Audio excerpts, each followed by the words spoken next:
Hello and welcome to another executive luncheon interview on the future of industrial AI. Today with Dr. Gerhard Salge, CTO of Hitachi Energy. Welcome, Gerhard. Many thanks that you join our event today. Thank you very much, Ralph, and warm welcome also from my side. I'm very happy to be here today. So yeah, as always, Gerhard will present for about 15 minutes what Hitachi Energy is doing in industrial AI. And then he and me will have a Q&A session about 15 to 20 minutes again. One question maybe up front, please, Gerhard. Not long ago, you worked for, I think, more than 20 years as CTO for ABB Power Grid or Power or Energy. Then it was called ABB Hitachi Power Grid, I think, and now it's all called Hitachi Energy. How come? Maybe just tell us where this is all coming from and why it's now Hitachi Energy. Yes, thanks, Ralph. And I will come to that point also a bit in my presentation, but already here now to share. I started with ABB 23 years ago. And a few years ago, then ABB and Hitachi decided to start a joint venture with a majority, so 80% ownership of Hitachi and 19.9, so 20% roughly of ABB, which is called now Hitachi Energy. And this is addressing really then the future orientation here from Hitachi, really entering the exciting energy market. And that was the starting point. And yes, since the foundation of this joint venture, I'm the CTO of Hitachi Energy. Okay, yeah. So thanks for the clarifications. The stage is yours. Thank you very much. And again, welcome from my side. I hope I can share with you in the next 15 minutes, really the excitement which we have in the energy market. And I'm sure you are all into that and connecting to what I just said, who we are. And I'm talking here now about Hitachi Energy, the joint venture, which I just mentioned, which is really a truly global company or joint venture company with 38,000 colleagues around the world in more than 90 countries. And we do have, as you can see on this slide, also a significant R&D activity. And of course, we are linked with that one also strongly now into the total Hitachi company, where there is then even many, many more colleagues in R&D, in technology. And I will come back to those topics then in the presentation as well as later on in the discussion. Now, what's important for you to know is really, and I mentioned it already, we are very global.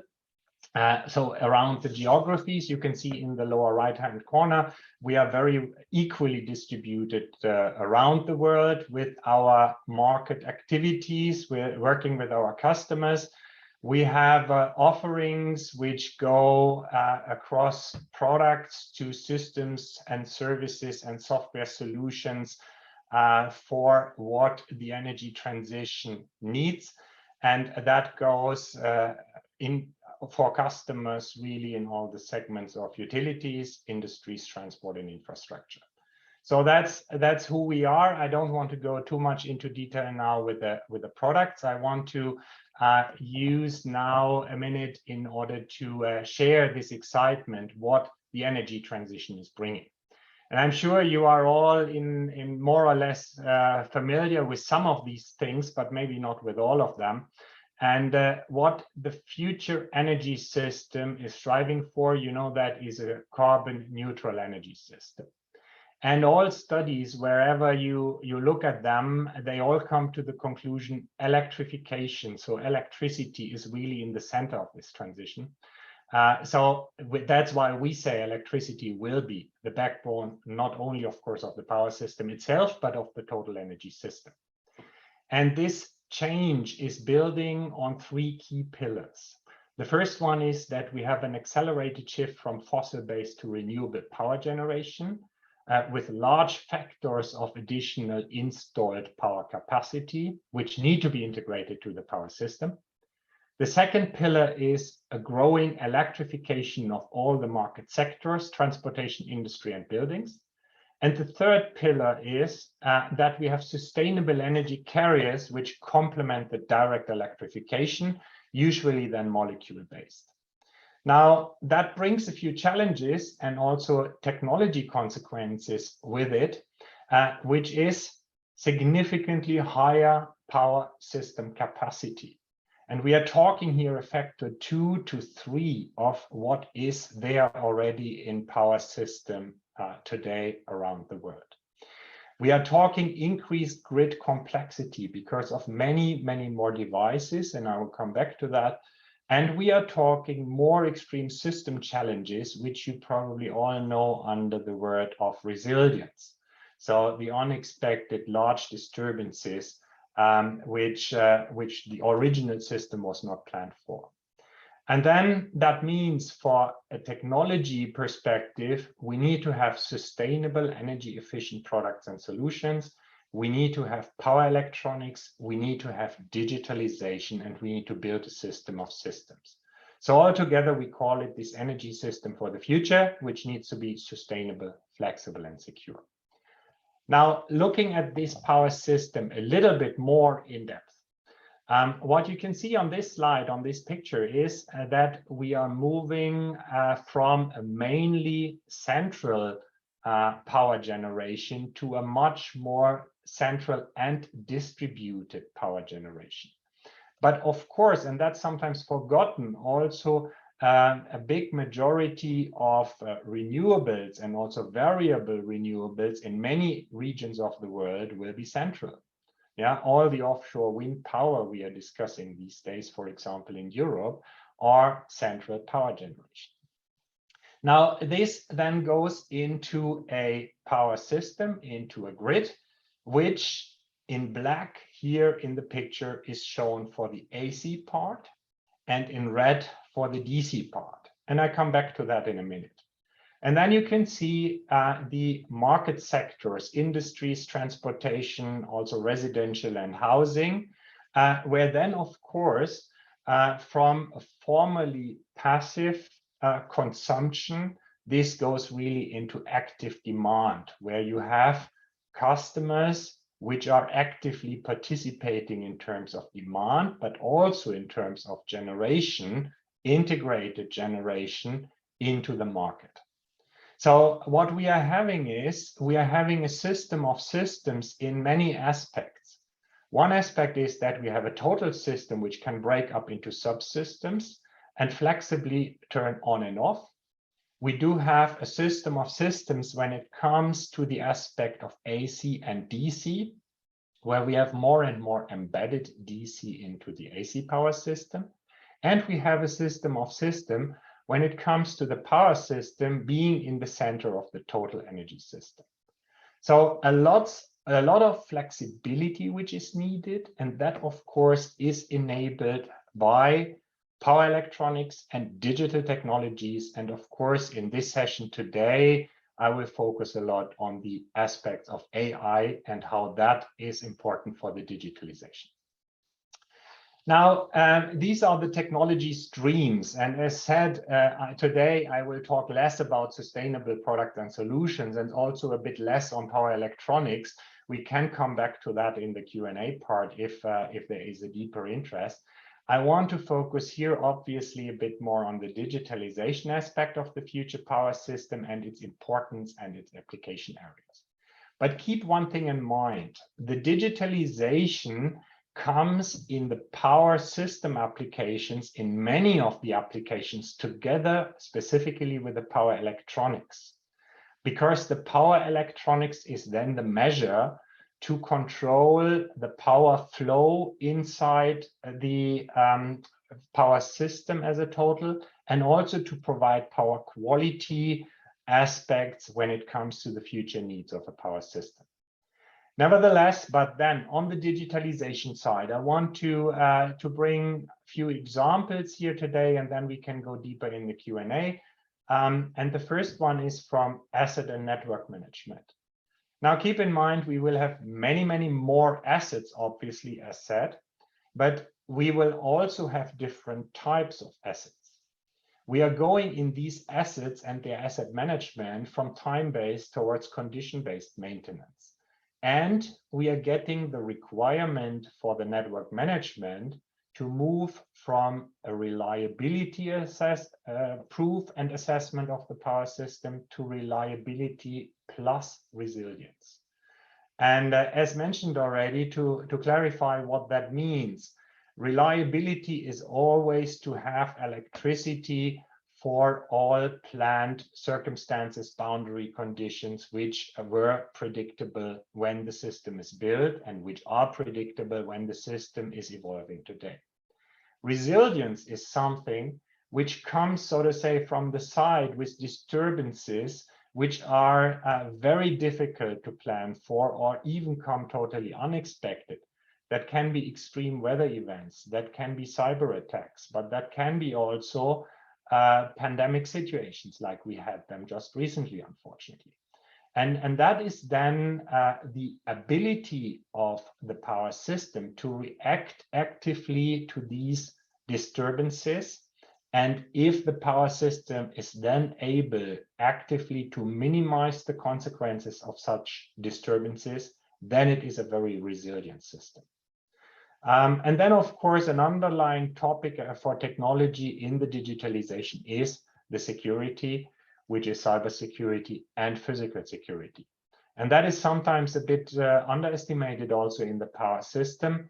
The cybersecurity is a very obvious one.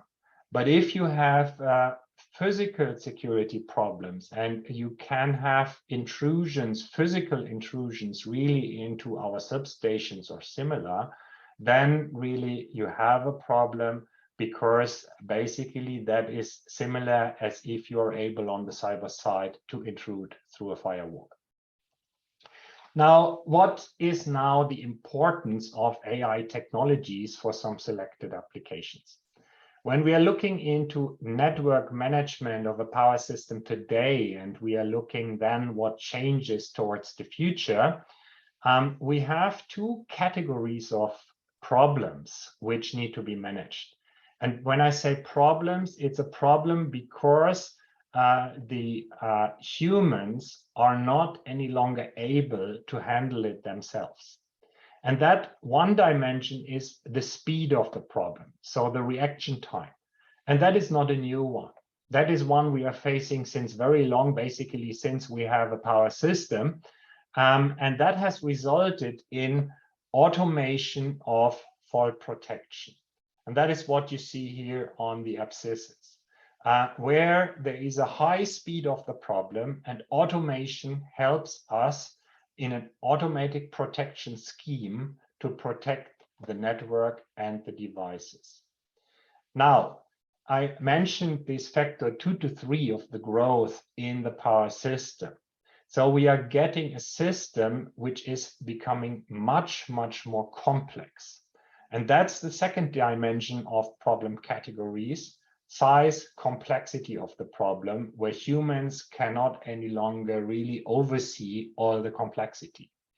And that is coming now in a big way into our future network management, with all the additional devices and the complexity of bidirectional power flow. I mentioned the active demand management with active consumption and production on the market side.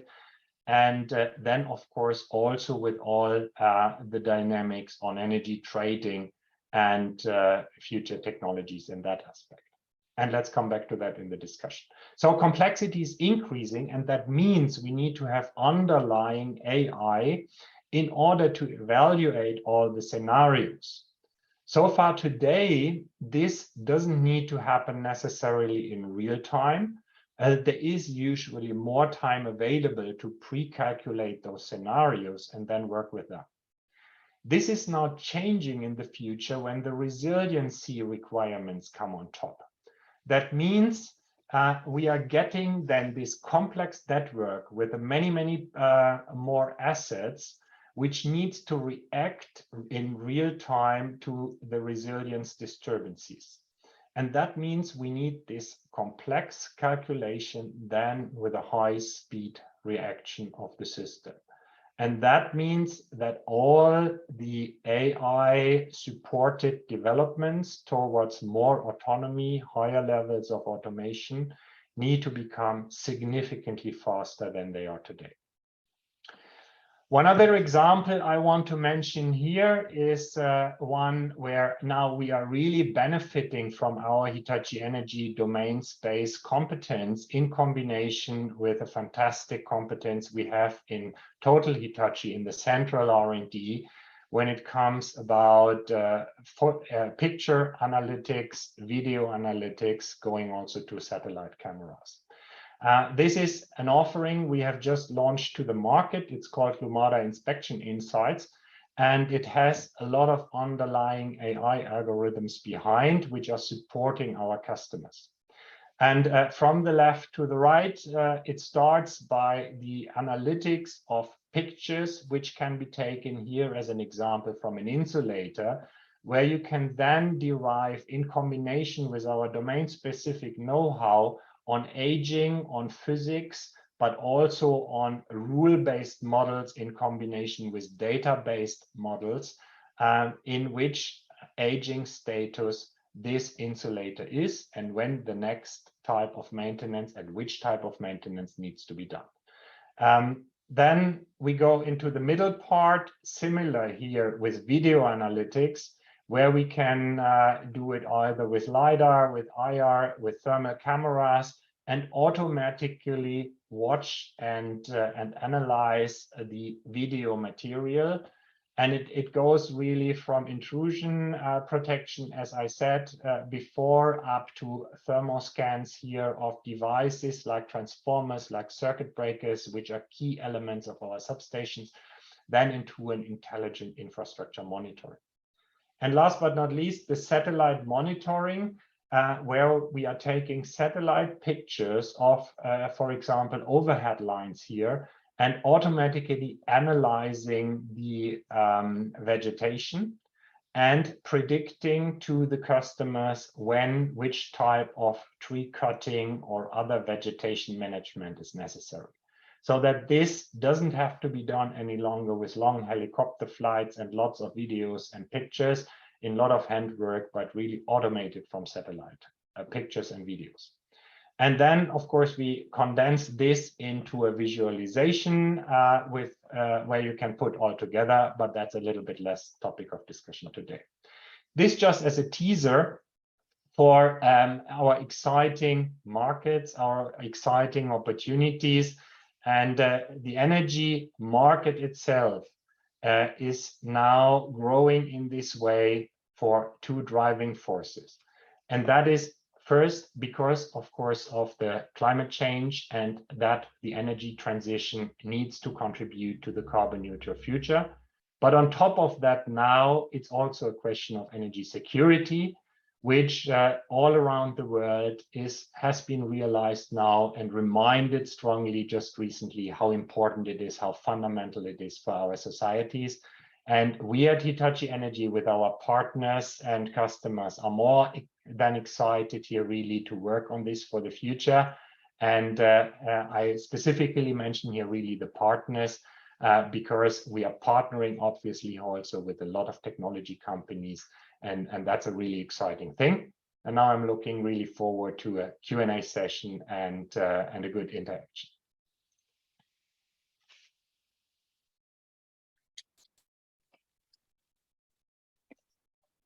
Yeah, thanks, Gerhard, for the brief intro. Give us some idea where you guys are working on.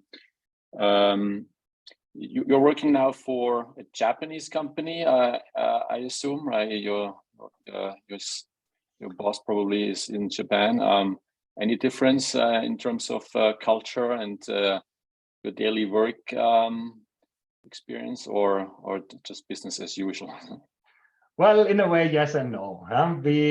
We come from a company in ABB, which was really, really very global, with basically no single home country. Yeah. Mm-hmm. And we are coming now into a Hitachi company, which first of all is significantly bigger than ABB was before, but also has obviously with Japan an origin and a home country, which outside the Hitachi Energy joint venture is a very dominating and very important market. And so here, this, as usual, is of course a new learning, but also with a lot of opportunities around. Because the motivation for Hitachi to acquire us as Power Grids, formerly now Hitachi Energy, was not only to enter the energy sector as a very important and fundamental market sector for the future, but also to globalize Hitachi. And there was another acquisition also done a little bit later than ours from Hitachi, which is called Global Logic. And these two global-oriented and global experienced companies are the precursors in Hitachi to further globalize the total company. So you can imagine, yes, of course, there are changes. There are now some meetings which are taken with simultaneous interpretation, because not necessarily all meetings in Japan are taking place in English. Yeah, while in ABB we had basically every meeting in English language. And that is something which is a bit different. And of course, I do have a few more early morning meetings now from Europe with Japan.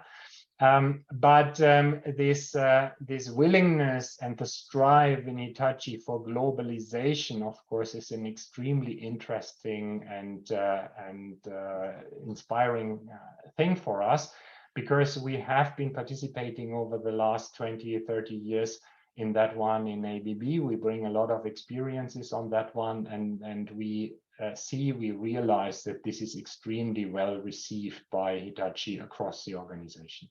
Mm-hmm.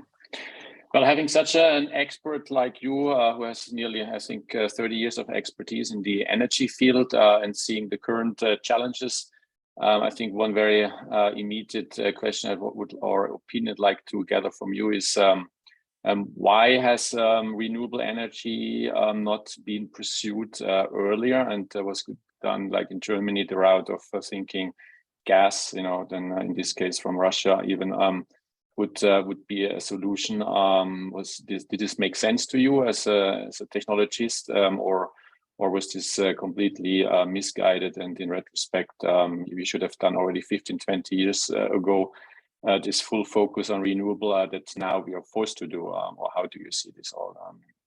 Yeah, that's of course a very good point. And first, what I need to say is, and that's very important, especially for us as a global company, there is not the one pathway from the conventional carbon-heavy energy system to the carbon neutral. Yeah, so we will see, and we do see, very, very different pathways across nations, across regions, across the world. Yeah, and then in a combination, and that is also good as having different pathways, because they can complement each other, and by that also improve the energy security.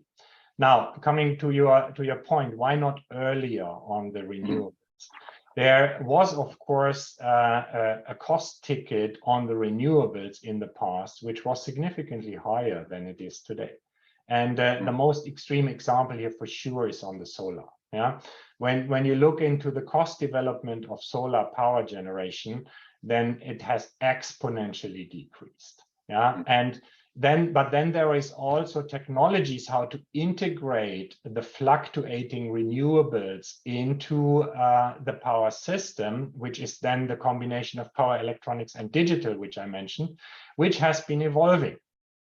Nevertheless, those concepts and technologies which we are talking today, for example, for meshed offshore wind power systems, which are then connected through high voltage DC connections, for example, in the Northern Sea or potentially in the Baltic Sea and others. Those technology ideas and proof of technologies were there 10, 12, 15 years ago to a good extent. But the time was not ready as a total from the boundary conditions, when it comes to the costs of renewables, when it comes also to the acceptance in the societies, and when it comes also to the total transition of the system and its motivation and awareness. Yeah. So this needs to come together, and it's a typical example of technology is sometimes already there to a good extent, but the readiness is more than technology. It's a lot of societal, it's political boundary conditions which need to be ready also to really drive for it. And that's why it's now taking really off in an exponential way. Right, right.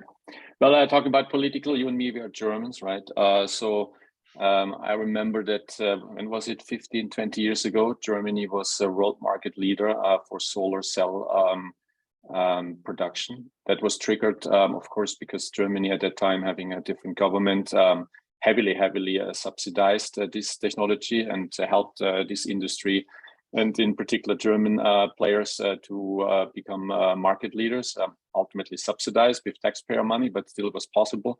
And suddenly this was stopped, and today I don't think even one company is in the top 10 worldwide. This is all China dominated, and China has also subsidized at the end of the day, right? So they've done the same, but fills this gap.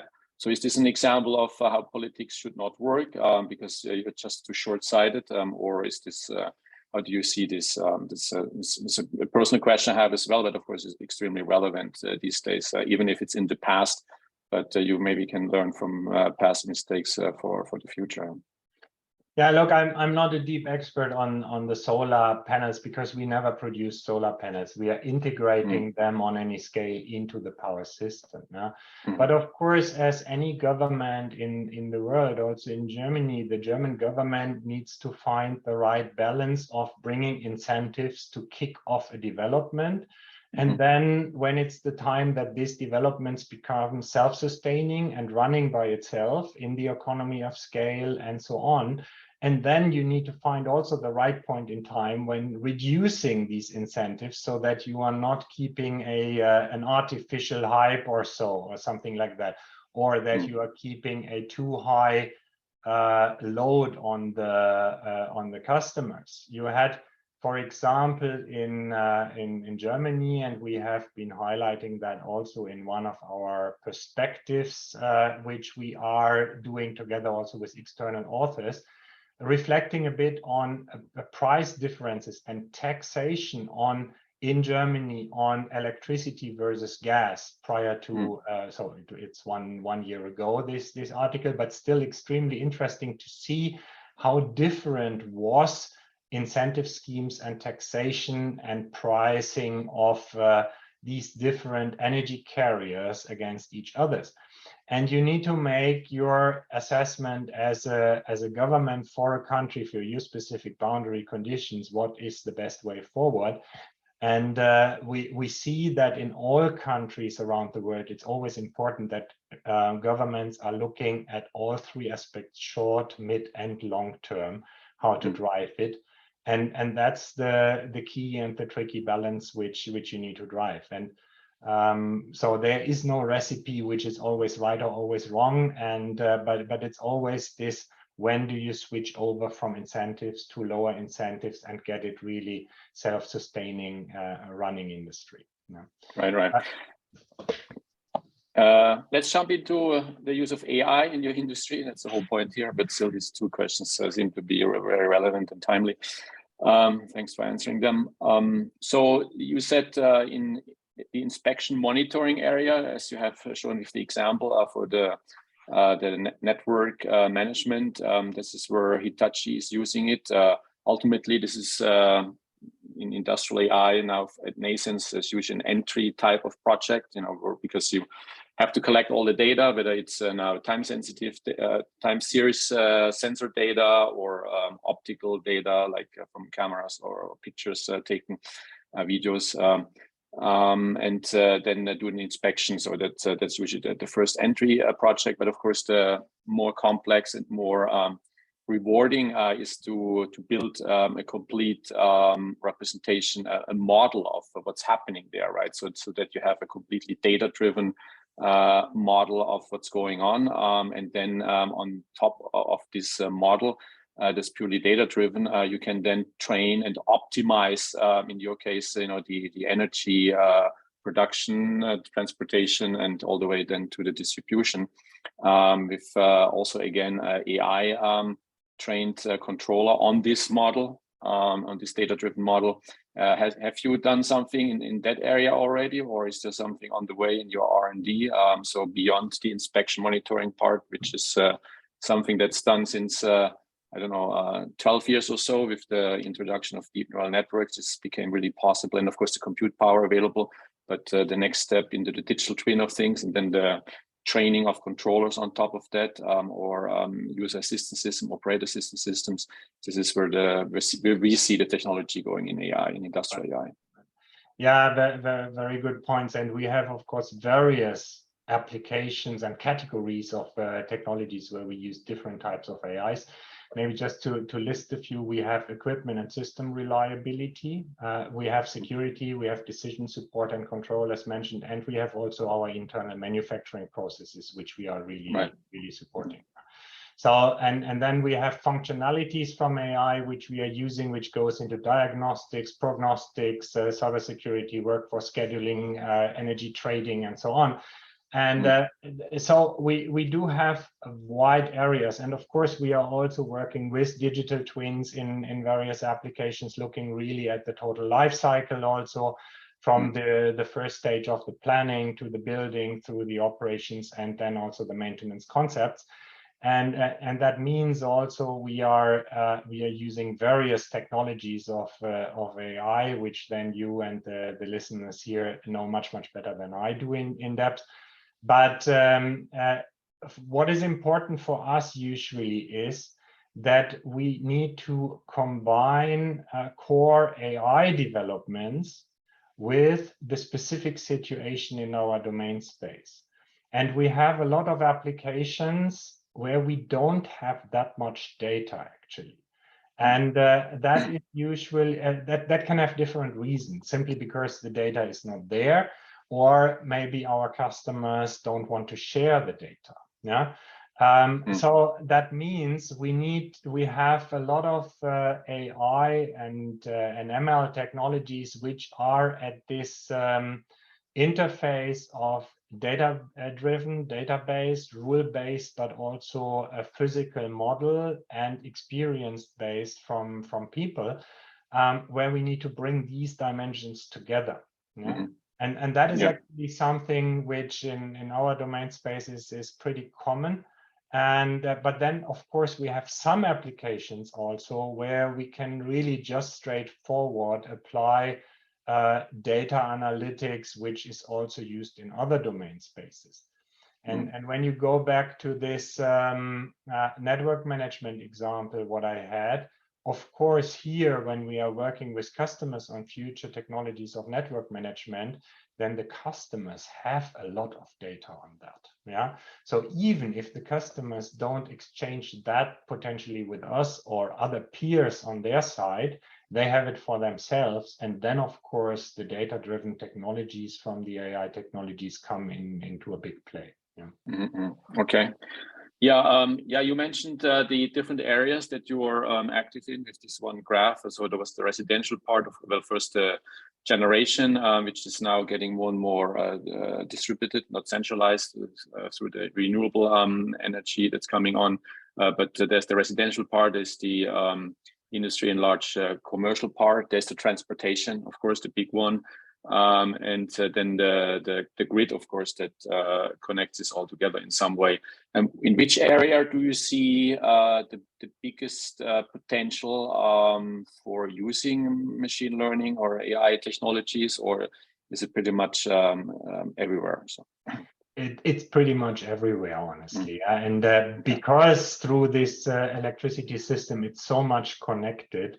And the network management aspect brings it together really from all the aspects.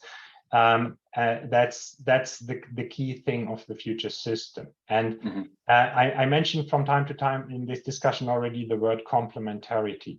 Complementarity for us is extremely important. It's important on the generation side when you have fluctuating solar and wind power coming together with, in some countries, nuclear, in other countries, hydro, in other countries, coal.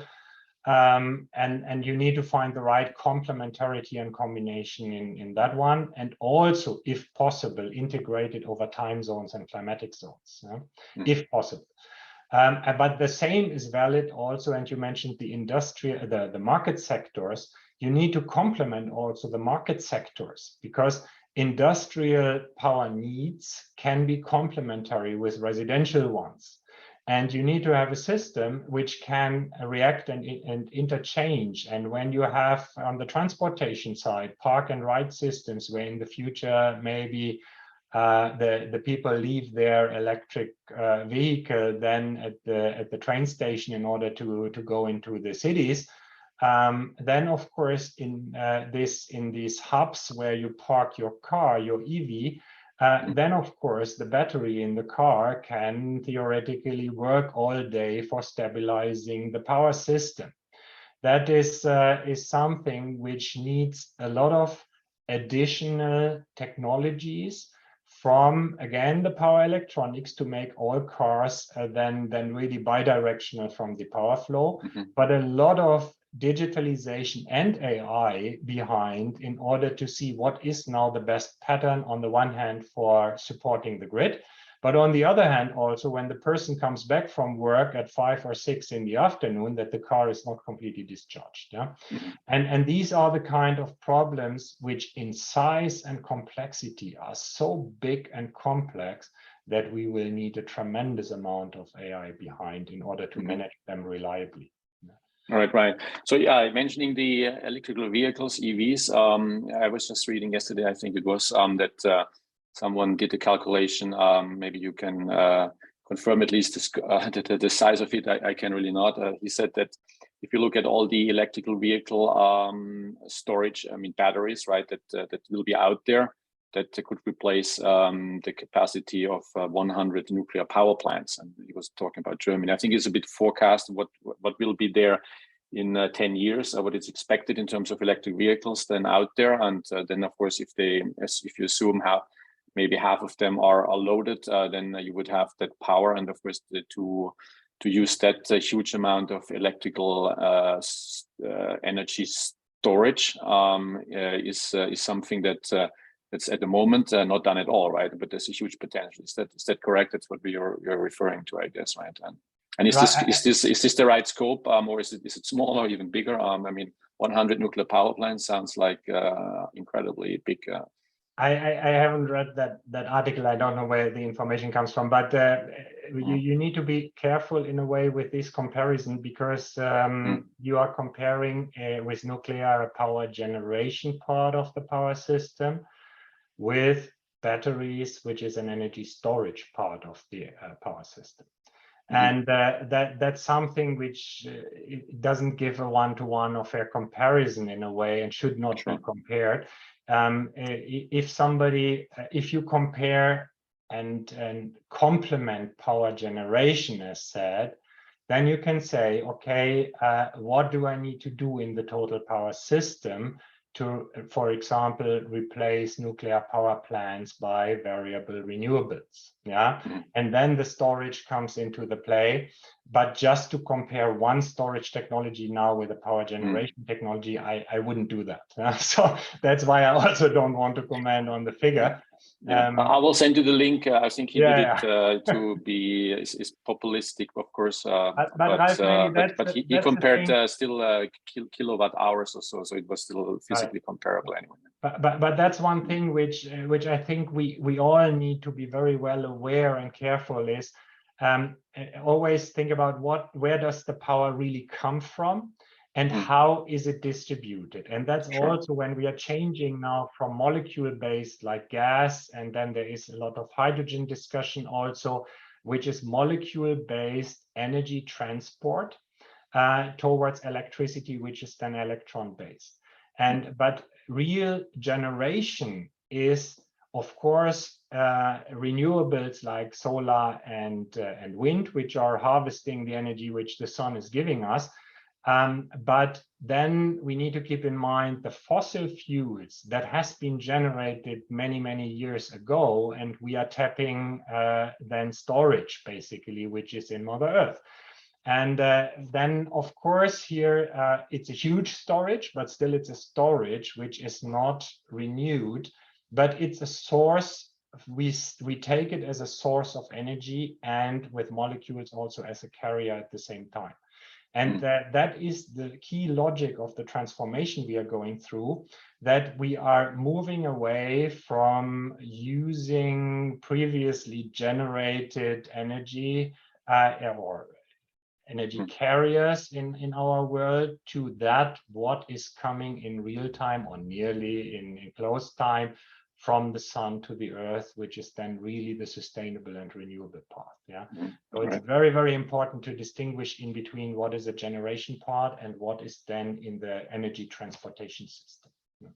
Okay, maybe a closing remark from you, since our time is already up. It was super fast, I guess, due to interesting discussion we had. So AI is for the future, it sounds like absolutely needed for this much more complex situation that we are facing, and at the same time also due to the speed up that's needed, and current technologies are just not cannot deal at least not with the speed that's needed with this new upcoming complexity. And here you see, as you also mentioned in one slide, the main reason for, next to lots of applications, of course, use cases, but that AI is absolutely essential here to make this happen. Is that correct? Or absolutely? Yes, okay. Absolutely. AI is one of the key and core technologies for the future digitalized system, energy system, and also power system in the center of it. Without these developments and all the directions and dimensions of AI technologies, we will not be able to manage this future energy and power system. And we always need to keep in mind, we need to manage that in the power case, in the energy case, with these extremely high requirements on availability, on reliability, and in the future then also the resiliency, so that we have this energy security. And that is something which is really, really different from not all, but many other industry sectors, that we have these extreme requirements on reliability, because we all know how important this energy security is. And we all know the famous scenarios of books and movies like Blackout, what would happen in case we don't have the reliable access to power. And I don't want to think that through here now. I want to close really with a positive statement here. It's an enormous and fantastic opportunity, what we are having with this energy transition, with the energy security for the future generations, to ensure that really living on this planet has a good future. And that's our purpose we are working for. It's totally exciting and fascinating. And AI technology is one of the core technologies to enable that and to make it possible. Yeah, thanks a lot again, Gerhard, for being with us today. Great presentation, answering my questions. I could have many more, but maybe we can do even a second or third session. We will see. Great pleasure talking to you, and all the best with your R&D efforts, of course, also in industrial AI. Thanks again. Thank you very much, Ralf.